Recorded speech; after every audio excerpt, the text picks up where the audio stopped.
Sanatın evriminden tekrar merhaba. Bugün gençlik yıllarımda birlikte yaşadığım çok özel bir konuğum var.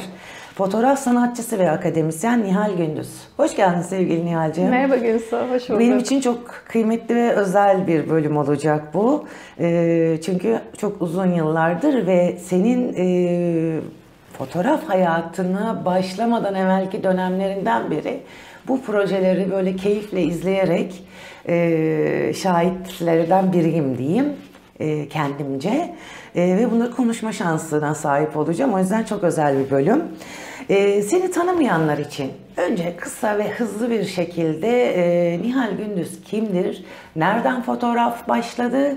Ve eğitim süreçlerini bir konuşalım. Sonra projeler çok ve çok kıymetli projeler üzerinde detay konuşacağız. Ben lise yıllarında fotoğrafa merak saldım ve o zamanki adıyla Mimar Sinan Üniversitesi Güzel Sanatlar Fakültesi fotoğraf bölümü olduğunu öğrenince orada okumaya karar verdim.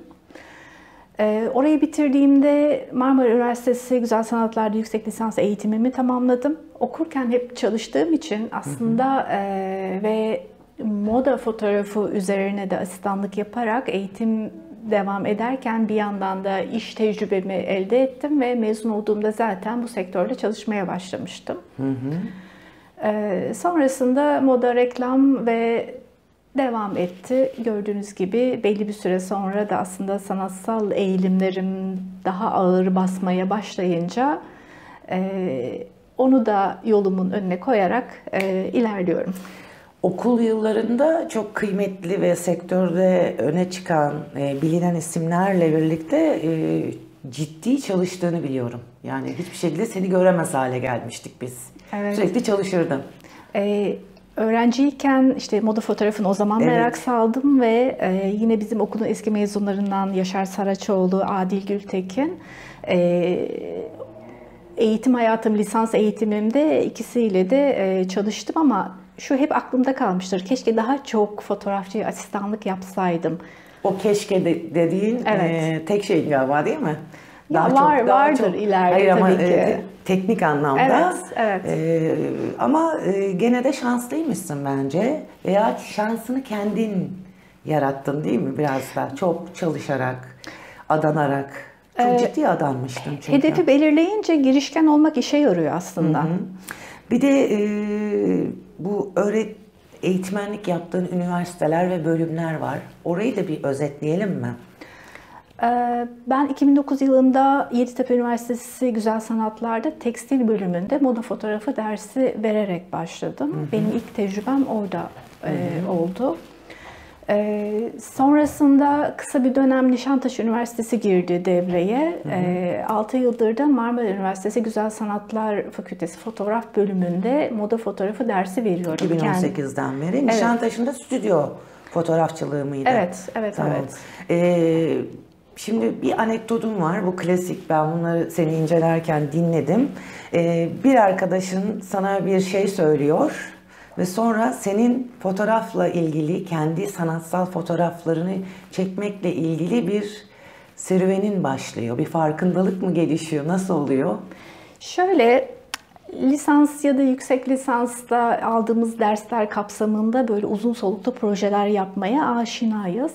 Ama ben tabii ticari hayata alışınca işte fotoğraflar çekiyoruz, reklam fotoğrafı oluyor, dergiye editorial giriyor, dergiye kapak oluyor. Ama dergi bir ay ya da ilan giriyorlarsa işte birkaç hafta sonra o ilan billboardlardan kalkıyor ve fotoğrafın ömrü bitiyor. Aslında her yerde yaptığın işler. Evet. O yüzden yıllarca bu şekilde çalışınca aslında iş için çektiğimiz fotoğraflar, fotoğraf üretmek ya da kendi kimliğimiz ya da anlatmak istediğimiz şeyler için sınırlı oluyor. Çünkü onlar iş için üretilmiş fotoğraflar. Evet, piyasa işi dediğimiz şeyler. Evet ve bir arkadaşım şu cümleyi kullanmıştı bana. Duvara asacak fotoğrafım var mı? Düşündüm ve yok. Öğrenciliğimden kalma, onun sonrasında ürettiğim hiçbir şey yok. Orada ben hep Sabit Kalfagil hocamızın şu lafını anımsarım. Duvara astığınız fotoğrafa bir gün, bir hafta ya da 3 ay, 6 ay bakmaya devam ediyorsanız o fotoğraf olmuştur der mesela. Bunların hepsini toplayıp dedim ki kendim için fotoğraf üreteyim o zaman. Ve 2008'de boş bulduğum bir Ağustos ayında ne yapacağıma karar verip harekete geçtim. Ve 2010 yılında Haliç Tersanesi Sakinleri sergim ortaya çıktı. İşte en heyecanlı yere geldik. Evet. O lafın bendeki dönüşümü böyle oldu. Şimdi oradaki hikaye de çok güzel değil mi? Bence onu benim programımda da anlatmalısın. Çünkü çok fazla duygu var orada. Haliç Tersanesi sakinlerinin bir özelliği de büyük ebatta o döneme ait, şu anda bilmiyorum tabii sonraki fotoğraf alanında o kadar hani derinlemesine sadece biz izleyiciyiz o alanda. Büyük ebatta açık hava sergisi olarak ortaya çıktı. Ama çok muazzam da bir emek var orada. Ben şöyle anlatayım. 2008'de 3 aylık bir izin alarak tersane içerisinde çalışmaya başladım. Sonra, daha evvelinde yasakmış değil mi oralarda fotoğraf çekmek? Özel izinle. Özel izin hepimiz, yani benden önce giren de olmuştur tabii ki. İzinle giriliyor kamusal alanda. Bir de endüstriyel bir alan. Belirli kurallara uymanız gerekiyor. İş Şantiye güvenliği. sonuçta. Evet. Alana hakim olunca, kurallara da uyunca benim oradaki izin süremi uzattım. Çünkü o kadar güzel fotoğraflar çıkıyor ki ben devam etmek istedim ve yetmedi. Evet, boş bulduğum zamanlarda ben orada soluğu alıyordum. Birinci yılın sonunda sergi olsun diye kafama düştü ve sponsor işte İBB olsun istiyorum falan. Bu süreç bir yılda tamamlandı ama toplamda 2 yıl boyunca tersanede çalıştım ben. İkinci yılın sonunda şöyle özel ve güzel tarafı da var bu serginin. Haliç Tersanesi Sakinleri sergisi, tersane içerisindeki binaların üstlerine büyük boy outdoor baskı olarak hazırlandı ve monte edildi. Bir ay boyunca açık kaldı ve günde 4 saat açılıyordu. Bir rehber ve güvenlik ağıyla içeri alınıyordu insanlar. Böylece tersanenin İşleyiş de bozulmuyor. Kamuya açıldı. Bu sergiyle kamuya açıldı. Buna sebep olmak da çok güzel. Ayrıca bu sergi bir kitapla eşlik etti. Bu da İBB Belediye Başkanlığı'nın prestij kitabı olarak çıktı. Bu fotoğraflara 55 fotoğrafa 55 tersane çalışanının anısı eşlik ediyor. 1955'ten itibaren işte 2010'a kadar orada çalışmış, herhangi bir aralıkta çalışmış, herhangi bir konumda çalışmış eski çalışanlara da ulaşarak kendi dönemlerinde yaşadıkları tersane anılarını topladım ve onların çok böyle ciddi bir dokümantasyon ortaya çıktı ve kayıtlarda bu şu an. Evet, en çarpıcı olanları da kitap olarak, fotoğraf ve anı kitabı olarak yayınladık. Harika. Peki Haliç'ten başlayınca Haliç Metro Geçiş Köprüsü'ndeki çalışmalarını da konuşalım. O Haliç konuları bence bir peş sıra bitsin.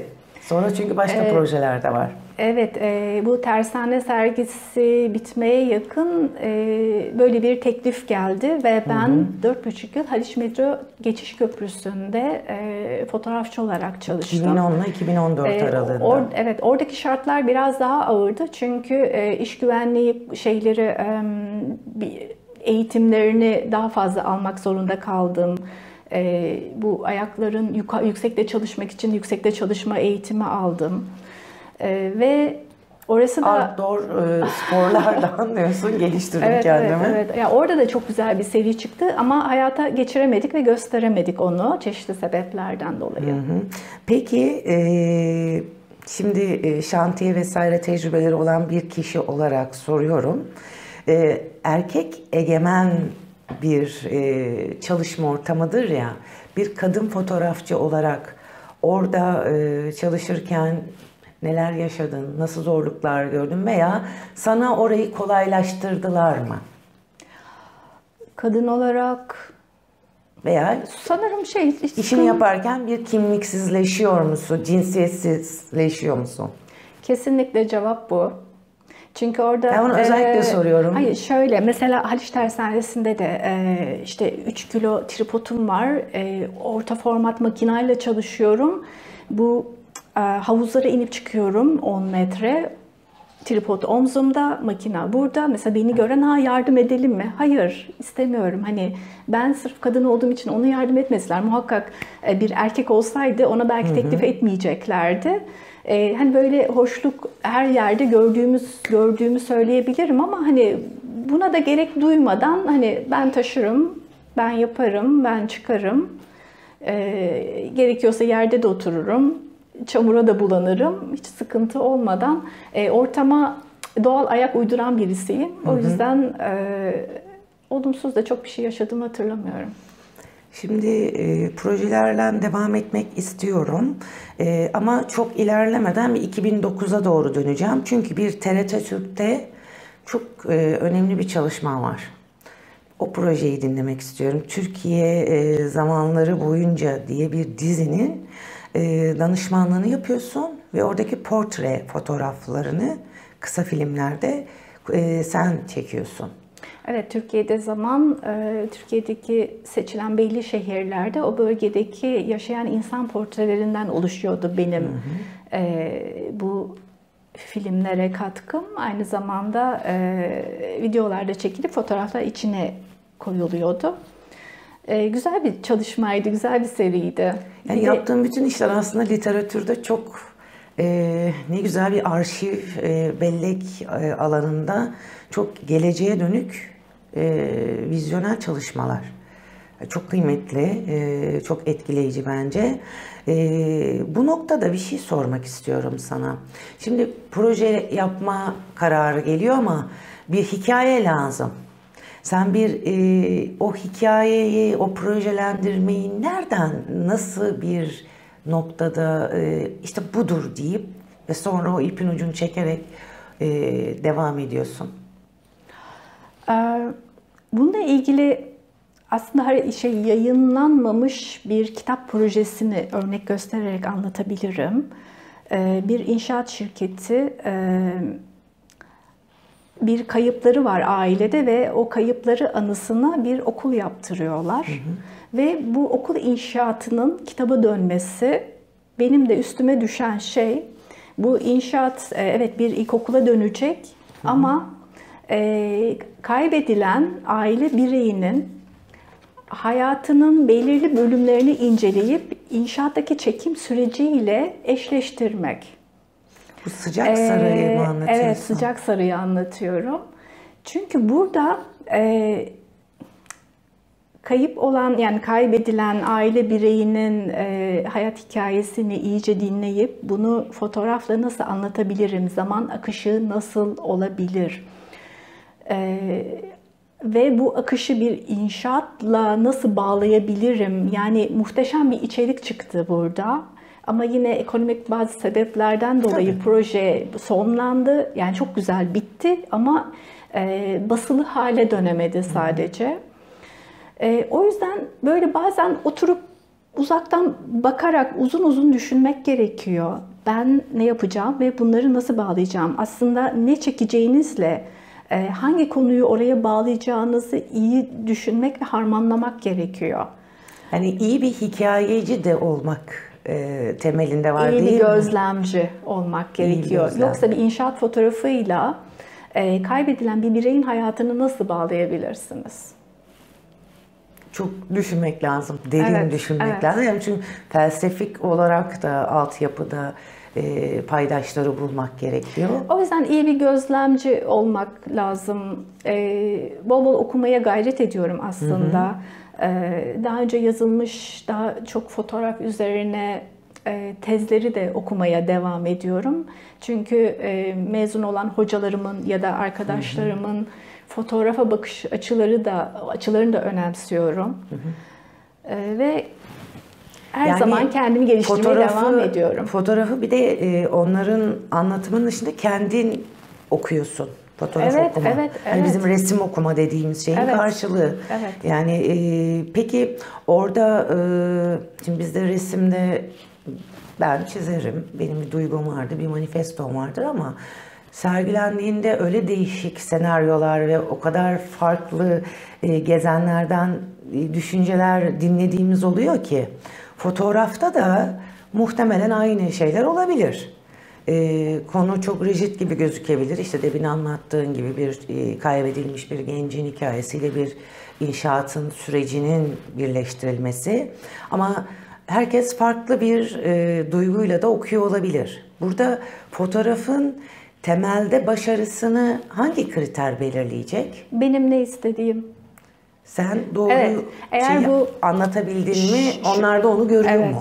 Zaten- Bu kadar rigid midir fotoğraf?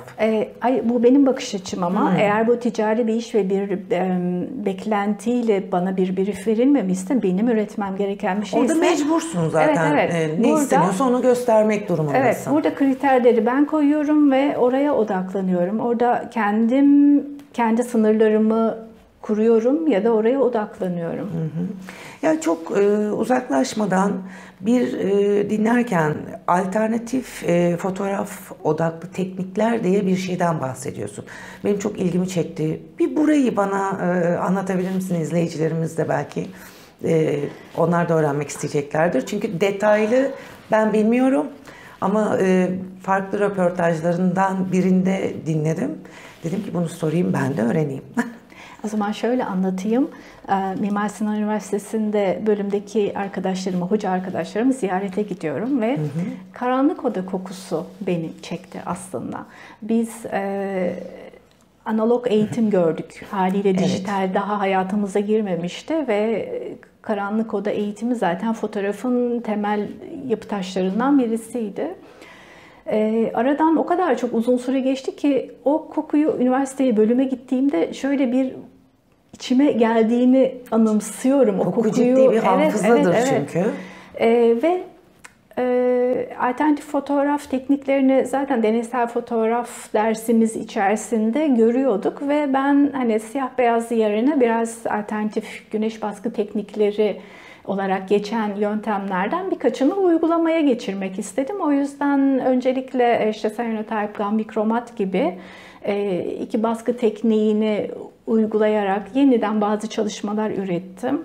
Daha sonra fotoğraf emisyonunu istediğim bir resim kağıdı üzerine sürerek, fırçayla sürerek sınırlarını benim belirlediğim deneysel tatta fotoğraflar da üretmeye başladım.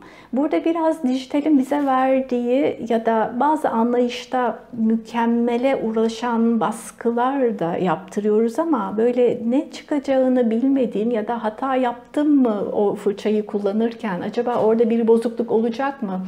Onun bana yaşattığı sürprizli baskıları da hani bir görmek, özlem gidermek gibi oldu benim için. Şimdi çok etkileyici bu son Tophaneli fotoğrafları. Hikayesi çok iyi, yani onu projelendirme, hikayen, geçişi ama orada önemli, yani benim izlerken anladığım zaman ve mekanın değişimini de anlattığın için onu da oradan soyutlayarak çektiğim fotoğraflar. Ama başlangıcı bile kendi başına çok güzel bir hikaye. Senden dinleyelim mi? Çok etkileyici çünkü proje. Tabii ki beni temsil eden prodüksiyon şirketi Tophane'de stüdyo kuruyor ve ben de Tophane'ye gidip gelmeye başladım. Yani Tophane şimdi 90'larda işte Fındıklı'da okuduk ama Tophane hep böyle, yani acaba girmesek daha sağlıklı olur mu bizim için dediğimiz bir semtten bahsediyorum. Şimdi tabii yıllar sonra Tophane'ye girip çıkmaya başlayınca etrafa daha dikkatli bakıyorum. Hani bir şey var mı yok mu, sağıma soluma bakıyorum. Bir süre sonra evet gayet normal bir şekilde hayata devam ediyoruz. Bir sıkıntı yok. Bir gün iş teslim edeceğiz. Stüdyoda elektrikler gitti. Biz de bir alt mahalledeki kahvehaneye gittik bilgisayarları alıp. Orada elektrik var çünkü. Dosyaları kaydediyoruz CD'ye. İş bitti. Bilgisayar kaydetmeye başladı ve çay söyledik. Ya ben burada başladı, o kahvede başladı bu hikaye. Şimdi iş bittiği için başımı kaldırdım. Etrafta kim var sağa sola bakıyorum. Yan masada bir adam var. Şurası kanıyor. Ve Şimdi eğer aynı masada oturduğunuz arkadaşınızın alnı falan kanıyorsa hani bir sil ya da ne oldu falan bir şey dersin, ama yan masa olduğu için de konuşmaları duyuyoruz. Alakası yok. Bambaşka bir şeyden bahsediyorlar. Kimse de umursamıyor. Benim dikkatim orada çekmeye başladı. Yani evet, bir şeyler burada normal akışında ilerlemiyor. Böylece Veya bizim normalimizde değil. Bizim normalimizde, evet, doğru. Ve insanlara daha fazla dikkat etmeye başladığım bir sürece girdim. Bu tabii aylar sürdü ve ben bunu şöyle bir projeye çevirerek çekimlere başladım. Bu sırada Tophane'de galeri açılmış. Hala değişim olacak ama daha başlıyor gibi. Her şeyin daha çok başındayız. Ve buradaki insanlar belki gidecekler. Yani evlerinden olacaklar, yıllarca yaşadığı yerden olacaklar. Ben de Tophane'de uzun süre yaşamış, oranın yerlisi kabul ettiğimiz insanları bulmaya başladım. Böyle sokakta gözüme kestirdim. Kimlerle çalışıyor, ne yapıyor? Stüdyoyu kurup çıkıp onlarla rast gelmek için saatlerce dolaşıyor musun? Evet, stüdyonun boş günlerini belirleyip seti kuruyordum. Ve dışarı çıkıp buradaki o insanlara denk gelip o anda ikna edip o andaki haliyle stüdyoya götürme fikri. Bunu yapmaya başladım. Ama daha önce çekim tekniğini şöyle belirledim. Beyaz fonda çekeceğim ben bunları. Çünkü beyaz fonda bizim ticari fotoğrafta aslında dekupe yaparken de kullandığımız çekim yöntemlerinden birisi. Arkayı kes, at ve arkaya başka bir dünya koyabilirsin. Tophane'de yaşayan, oranın yerlisi olan insanlar da bir süre sonra orası daha popüler bir lokasyon haline gelmeye başladığında oradan gitmek zorunda kalabilirler fikriyle yola çıkmıştım. O zaman arka değişebilir. Ve ben bu projeyi bu şekilde bitirdim. Yani bir alt mahalledeki hamalı dükkanın önüne oturduğunda burnundaki teriyle stüdyoya götürmeyi başarmış bir insanım. Çoğunu ikna ettim. Çok yani güzel kareler var orada. Evet, edemediklerim de vardı ve bu hikaye böyle bitti. Hem anı çekiyorsun hem zamansız çekiyorsun. Evet. Yani zamansız ve mekansız. Peki o insanlardan daha sonra falan böyle gidip merak edip ne oldular diye baktıkların oldu mu? Oldu, vefat edenler oldu. O bölge şu anda tabii ki böyle daha popüler bir İnsanlar hale geldiği için korkmuyorlar. Hayır, onu demek istemedim. Bölge değişti artık. Evet, Daha çok kafeler var, daha çok galeri var. Bütün o değişimde benim o dönem çektiğim insanların hepsini takip edemiyorum ama çoğu ayrıldı oradan. Yani o dönüşüm bir şekilde gerçekleşti. Evet. Dönüşüm sadece binalarla olmuyor. Evet. Silüetler, yüzler, simalar da kayboluyor. Ve bunun bence bir başka uzantısı da İstanbul, Ağrı, Kars gibi şehirlerde çektiğin fotoğraflar da var. Temelde gene bu değişimin bir şekilde kayıt altına alma derdi var değil mi? Oralar da değişecek, oralar da gidecek. Ondan çok emin olmamakla beraber o projeler SERKA, yani Doğu İllerini Kalkındırma Ajansı'nın davetiyle gittiğimiz aslında kadın fotoğrafçılar üzerine yapılmış projelerdi. O bölgeyi tanıyıp diğer ülkenin diğer insanlarına tanıtmak üzere düşünülmüş. Kadın fotoğrafçı gözüyle. Evet. Ben ve başka kadın fotoğrafçı arkadaşlarımızla bizi bir araya getirip bu projeye dahil etmişlerdi. Şimdi projeler bir proje var, ondan bahsedeceğim ama araya kitaplar var, kitap kapakları var. Özellikle de yemekle alakalı ve ben çok ilgimi çeken bir şeydir. Bir kozmetik, bir de yemek fotoğrafçılığı. Böyle videolarını falan izleyip çok hoşlanırım. Bir o kitaplardan da bahsedelim. Bir de Kız Kulesi var. Evet. Aslında Kız Kulesi'nden gireyim. Kız Kulesi 2000 yılında ilk restorasyonu bittiğinde prestij kitap olarak hazırlanmıştı ve ben de dokümantasyon fotoğraflarını çekerek kitaba dahil oldum ve prestij kitap olarak çıkmıştı. Mimar arkadaşım Ümit Elgin hazırlamıştı kitabı. Yemek kitapları, 3 yemek kitabı çektim. Evet. Bunlardan bir tanesi Antakya ile ilgili, diğer ikisi biri çocuklarla ilgili, biri de diğer yemek yazarının kendi anlayışını içerdiği değişik tariflerin yer aldığı bir kitaptı. Hepsinden de çok keyif aldım. Bunların kitap için çekilirken bir reklam filmi veya bir sanatsal çekimin skalasında nerede oluyor? Ticari. Ticari mi oluyor Evet. bunlarda? Evet. Ama yani bana çok şey geliyor, çok sanatsal geliyor. Çok eğlenceli geliyor o çekimleri seyretmek. Belki de yani görsel zenginliği tatlı olduğu için mi öyle? Orada böyle yemek olarak değil de onlara çekilecek ürün olarak baktığım için ben daha o taraftayım. Evet. Ben izleyici tarafındayım. Ya da O tatma. sanki onlar böyle çok daha farklı bir konseptmiş havası yaratıyor bende. Şimdi ana bir konu var. Orası çok önemli. Türk Hava Kuvvetleri diyeceğim. Ve 100. yılında yaptın değil mi o projeyi? Evet. Bu önemli bir proje. Bence bir önemi de 17 şehirde sergilenerek gerçekten geniş kitlelere ulaşması sağlanmış bir proje. Ben projeye 2010 yılında dahil oldum. 2011 100. yılıydı. Bir yıllık bir sözleşme ile 2 sivil fotoğrafçı dahil ettiler projeye. Biz de ülkedeki üsleri paylaştık. Gittiğimiz her üste 3 gün, 4 gün, bazen 5 gün kalarak oradaki yaşamı anlatarak fotoğraf üzerinden bir sergiye dönüşmesi projesiydi. Böyle bir yıllık çalışma sonunda değişik şehirlerde bu sergi dolaştırıldı Türk Hava Kuvvetleri tarafından. Tabii bir kadın olarak da evet, projeye dahil etmek, askerlikle alakası olmayan birisi olarak orada onların hayatını da izlemek benim için çok güzel değişik bir tecrübeydi. Yine şantiyelerdeki gibi herhalde oranın da kendi atmosferinde kuralları, belli nizamı, sıkılığı olan bir ortam mıydı? Evet, kesinlikle Sen öyle. niye hep böyle yerleri seçiyorsun?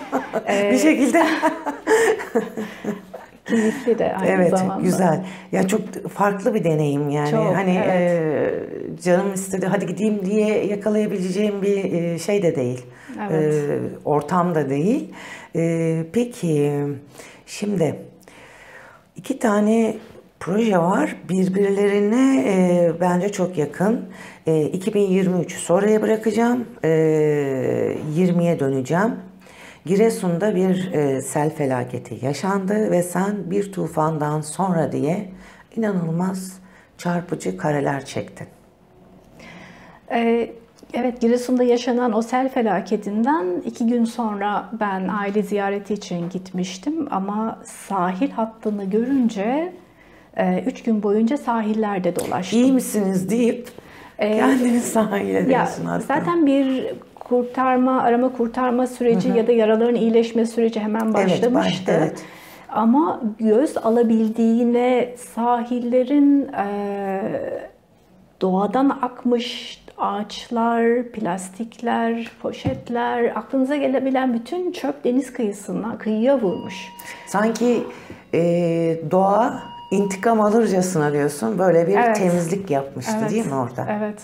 Yani çok etkileyiciydi, çok can yakıcıydı gördüğüm sahne. Yani denizin bitimiyle karayolu arasında hani varsa emin değilim 50 metre, 100 metre tamamının çöp dolu olduğunu gördüğüm sahil şeridi inanılmazdı.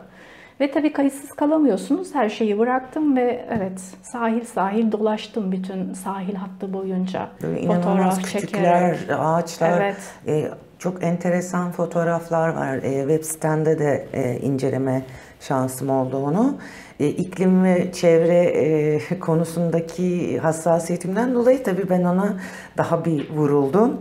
Çünkü doğa bizi tükürüyor diyorum artık. Yani daha böyle süslü kelimeler kullanamıyorum. O kadar doğa bizden bıktı ki insanlardan. Şimdi 2023'te de yüzleşme geliyor. Büyükada'da gerçekleşen bir projeydi. Bu da aslında çok daha uzağa düşmüyor değil mi mantalitede bu projenin altyapısı? Aslında çevremizdeki bizim gibi düşünen bir sürü insan gibi doğaya saygılıyız, ona hakim değil, onun bir parçası olduğunu düşünen insanlardan birisiyim. Yüzleşme projesi yani o kadar...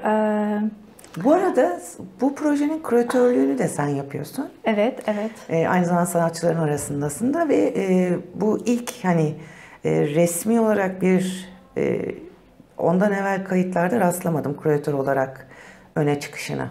Evet ama bu tabii küratör olmak için yaptığım değil, aslında projenin hayata geçmesi için yaptığım bir proje çalışma oldu.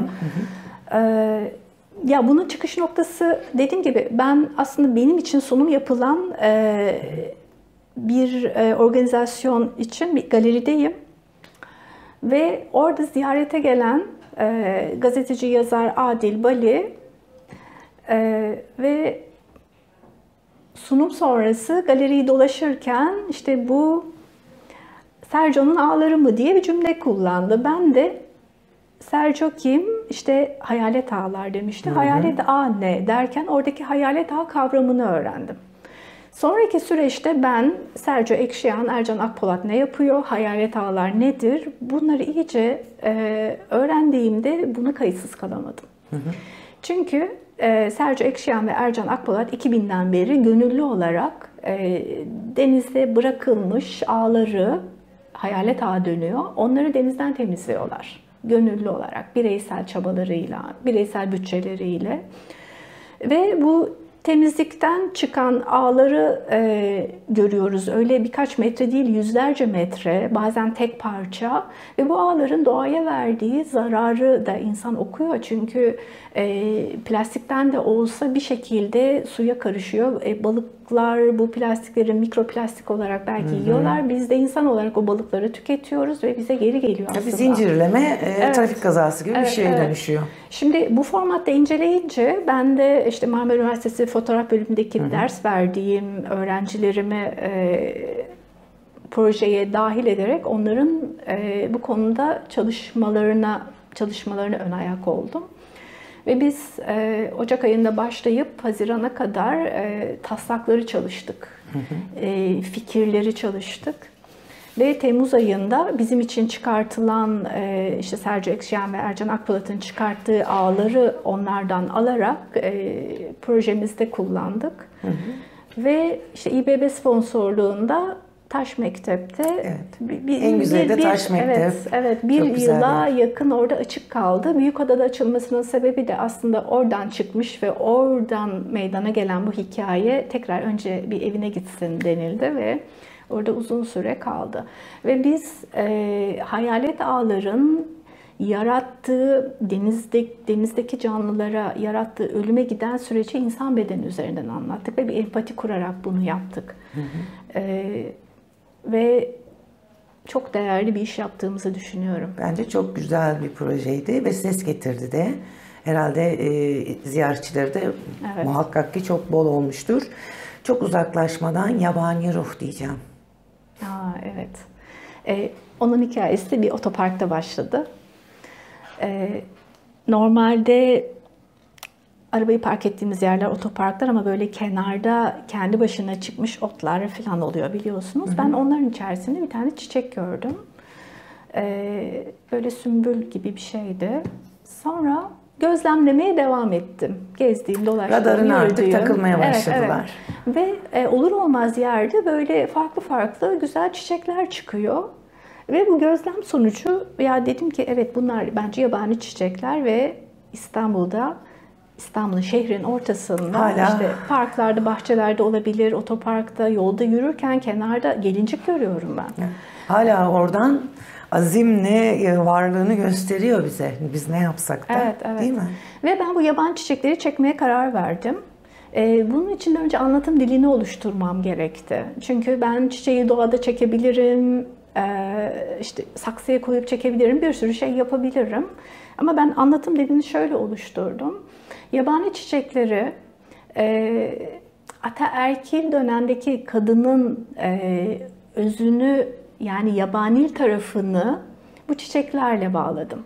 Çünkü yabani çiçek adı üstünde kendi başına birisine ihtiyaç duymadan var olabilen, kendi güzelliğini gösterebilen çiçekler benim için. O yüzden de bir kadının bunlara ihtiyaç duymadan kendi özündeki gücünü fark etsin, güzelliğini fark etsin ve kendi ayakları üzerinde durabilecek kadar güçlü olduğunu hatırlasın, anımsasın istedim. Çekim olarak da beyaz bir suyun içinde çekmeye karar verdim. Çünkü böyle Botticelli'nin İlkbahar tablosundaki üç güzellerin üstünde, çıplak üç güzellerin üzerinde bir tül vardır ve o tül güzelliklerini kapatır ama daha da çekici hale getirir. Oradan esinlenerek bu beyaz su ve bir arkaya doğru kaybolan bir katman halinde olsun istedim. O tabloda aynı zamanda Zephyrus vardı, rüzgar tanrısı.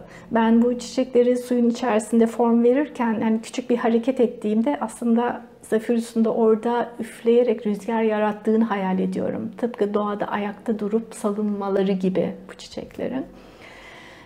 Ve çektiğim fotoğraflara bakan insanların da aslında daha çok kadınların kendi özünü anımsasın ve kendi çiçeğini bulsun diyerek hazırladığım bir seri oldu.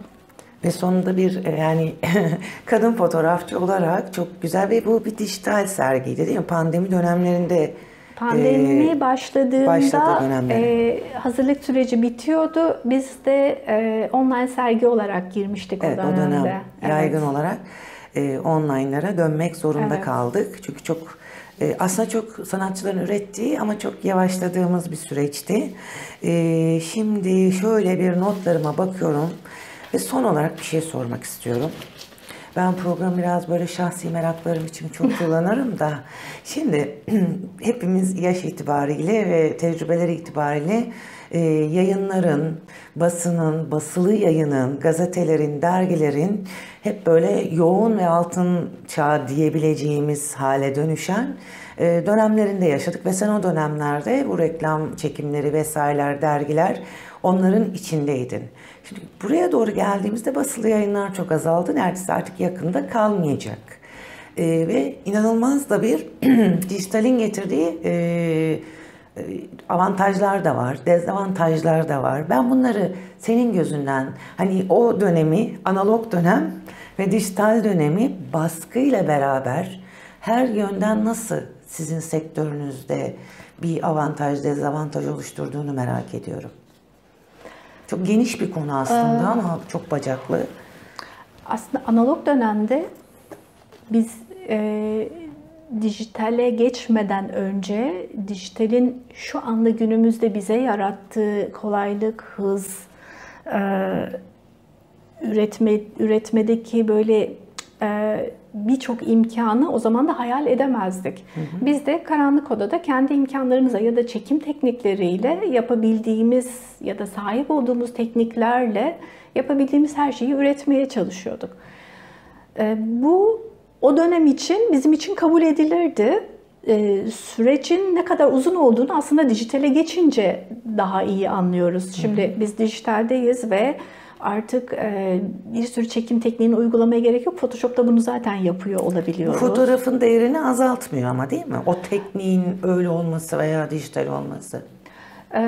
Ben azaltmadığını düşünüyorum. Sadece fotoğrafçının kendi fotoğrafına nasıl değer verdiğini sunmasıyla ilgili bir durum olduğunu düşünüyorum. Ve o baştan beri konuştuğumuz, oluşturduğun yansıtma hikayesi, fikir. Evet, evet. Gene dönüp dolaşıp o fikrin fikir her zaman biricikliğine, daha önemli. nasıl sunulduğu, nasıl yapıldığı, nasıl bir materyal kullanıldığı bu noktada da mı şey değil, önemli değil? Bence çok genelleme yapamayacağım bu konuda. Benim için her şeyden önce fikir daha önemli. İkinci olarak bunun nasıl sunulduğu, sonra nasıl yansıma bulduğu o sonuç olarak zaten geri dönecektir diye düşünüyorum. Şimdi tüketim de hızlandı yayın anlamında. Şimdi En başta dedin ya işte haftalık dergi, aylık Evet, dergi, 3 evet. aylık dergi ve buna göre bir koşuşturmanız vardı. Setleriniz vardı, şuydu buydu. Şimdi çok daha hızlı. Çıkıyor, okunuyor ve Evet, bitiyor. evet, evet. Çıkıyor, izleniyor ve bitiyor. Klasik tekniklerle bununla baş etmek bile mümkün değil. Zaten seni herhalde süreç bu teknolojiyi hızlı bir şekilde kullanmaya da mecbur bırakacak. Profesyonel alanda üretim yaparken. Biz dijitale zaten ilk geçenlerdeniz. Yani içine doğmadık. Bizimle beraber hani hayatımıza girdi. Evet. Ve bir an önce adapte olmak gerekiyordu zaten sistemde var olabilmek için. Şimdi konuştuk, biraz evvel de söyledik ama senden gene de tam bir son olarak seni örnek alan öğrencilerin veya senin gibi fotoğraf çekmeyi herhangi biri olabilir, izliyordur, meraklıdır. Fotoğrafçılıkta bu kadar teknoloji var, her şey var, makineler bizim yerimize ışığı da ayarlıyor, onu da yapıyor, bunu da yapıyor. Acayip de fikirlerimiz var. Ama toplamda iyi bir fotoğraf sanatçısı olmak için, fark yaratmak için nasıl bir tavsiye verirsin? Okumaya devam etmeliler. Daha çok fotoğraf görüp yorumlamalılar ve ben ne yapıyorum, ne yapmak istiyorum gibi soruları kendilerine sormalılar. Bence fikir, az önce de söylediğim gibi, hepsinin başında geliyor. Yani sen nasıl bir anlatım dili kullanacaksın ve ne anlatacaksın? Bazen böyle çok acayip fikirleri acayip şekillerde sunmak yerine çok basit bir anlatım, çok basit bir fotoğraf bile çok derin anlamlar yaratabilir.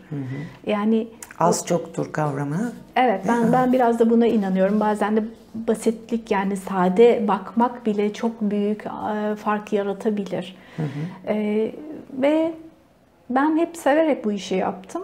Hatta yeniden öğrenci olsam belki daha iyi bir öğrenci olmak için ne yapabilirim diye oturup düşünebilirdim. Zaten yani. öyle bir imkan verirse sen tası tarağı toplayıp kesin Öğrenci, o evet. döneme gideceksin. Onu Evet, evet. net.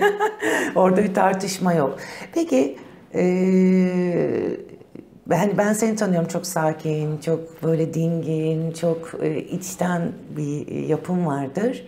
Ve bu kadar teknik konuştuk ama bir STK projem var. Onlara da çok yakın davrandığını biliyorum, önemsediğini biliyorum. Merhamet'ti değil mi? Evet, merhamet. Onu da dinleyebilir miyiz? Merhamet benim 2010'larda oluşturduğum vapur yolculuklarımdan, işte üniversiteye Üsküdar Kabataş hattı, işte vapurla sürekli gidip geldiğim bir öğrencilik ve sonrasında hep karşıya vapurla geçtiğim için vapurda gördüğüm sahnelerden oluşan bir yasaklı vapur serisi vardı. Ve bu seri uzun süre taslak olarak kaldı. Sonra 360 dereceden Aşk Festivali yapılıyor her yıl ve oradan tema olarak merhamet konusu veriliyor. Ve ben ne yapayım dedim, hani bu benim yasaklı vapur fotoğraflarından birisi buraya acayip uyuyor. Ama ben zaten o seriyi çok ciddi bir prodüksiyon maliyeti olduğu için yapamamıştım. Fotoğrafın adı Umut. Ve benim Üsküdar'da vapura binerken gördüğüm bir andan yola çıkarak tasarlamıştım. Sahneyi aynen şöyle anlatmak istiyorum. Vapura binmek için iskeleye giriyorum. Ve tam o sırada bir adam bebek pusetinden bozma, bebek arabasının içinde oturan çocuğuyla beraber geçmek istedi. Bir şey ödemeden ve görevliler yardım ettiler. Arkalarındayım ve vapura binecekler. O bebek pusetini itemiyor vapura baba. Görevliler yardım etti, vapura aldılar. Benim buradan çıkarttığım sonuç şuydu aslında. Engellilerin kamusal alanda özgürlükleri kısıtlı. Ve vapura tekerlekli sandalyeyle binmeye çalışan bir kadının hikayesi var aslında fotoğrafta. orada kadın koşuyor benim fotoğrafımda ama o hayalinde bu kadar sorunsuz bir şekilde kamusal alanda hareket etmeyi özlediği için o duygu içinde koşuyor. Evet. Ben bu fotoğrafı benimle aynı duyguyu paylaşan, bizim prodüksiyonda çeşitli iş bölümleri vardı. İşte stüdyo ihtiyacımız var, ışık kullanacağız, model var, saç var, makyaj var. Çeşitli malzemeler yaptırmak gerekiyor. Burada herkes kendi yaptığı işi gönüllü olarak üstlendi bu fotoğraf için. Ve biz bu çekimi bir gün içinde toparlayıp ve bir prodüksiyonla, ciddi bir prodüksiyonla bu fotoğrafı hayata geçirdik. Böyle uzun süren bir retouch süreci de oldu aynı zamanda. Ve sergide yer aldı. Biz bu fotoğrafı yaparken bir dernek yararına satmak istediğimizi de baştan belirttik. Ve modelimiz Göksun Çam Türkiye Omurilik Felçliler Derneği'ni buldu ve önümüze koydu. Biz de görüştük onlarla. Ve bu fotoğraf satıldı ve elde edilen gelirle de dernek elektrikli akülü sandalye alarak 10 ihtiyaç sahibine ulaştırdı. Yani bizim için çok değerli bir fotoğrafa sanatla döndü. dokundunuz, sanat iyileştirdi. Evet. Yani çok önemli bir şey bu, değil mi? Şimdi ben kendi sürecimde düşündüğüm zaman hep onu diyorum. O STK projelerin yeri başka. Tamam, yapıyoruz. Evet. Onu yapıyoruz, bunu yapıyoruz. Kimine göre önemli olabilir, kimine göre görünmeyecek bir iş olabilir. O çok afaki bir durum ama STK projeleri böyle çocuğun gibi oluyor. Daha başka bir duyguyla bağlanıyorsun ve bence çok güzel. Bu güzel duygusal soruyla ben sorularımı bitirmiş oluyorum. Benim sormak da unuttuğum, atladığım bir şey var mı, eklemek istediğin? Onu dinleyeyim. Ondan sonra da seyircilerimize veda edelim. Konuşmaya devam etsek süreç bitmeyecek Evet, bence. o kadar. Yani Evet. ben bayağı uzun Evet. izledim ve inceledim. Evet. Bir de fotoğraflarda çok takılarak kaldım. Hani bir omurga oluşturmaya çalıştım ama inşallah olmuştur. Çünkü hani bir ressam olarak hani çok fotoğrafın da derinliklerini sadece sizler gibi arkadaşlarımızın etrafında ne kadar öğrenebildiysek biliyoruz. Eklemek istediğin daha önemli, unuttuğumuz bir şey kalmasın da istiyorum. Sanırım genel çerçeveyi çizdik. Öyle mi? Ben davet ettiğin için çok teşekkür ederim. Ben teşekkür ediyorum. Zaman ayırdın. Bence çok keyifli bir program oldu. İnşallah izleyenler de aynı İnşallah, keyifle izlerler. evet. O zaman müsaadenle kapatıyorum. Bu haftada bir fotoğraf sanatçısından, akademisyenden birçok güzel projeyi onun gözünden, onun dilinden, sahibinin sesinden dinledik. Evrim Sanat Galerisi, Türkiye Haber Portalı ve Mikado işbirliği ile hazırlanan Sanatın Evriminde önümüzdeki haftalarda tekrar görüşmek üzere. Sevgiyle ve sanatla kalın, hoşça kalın.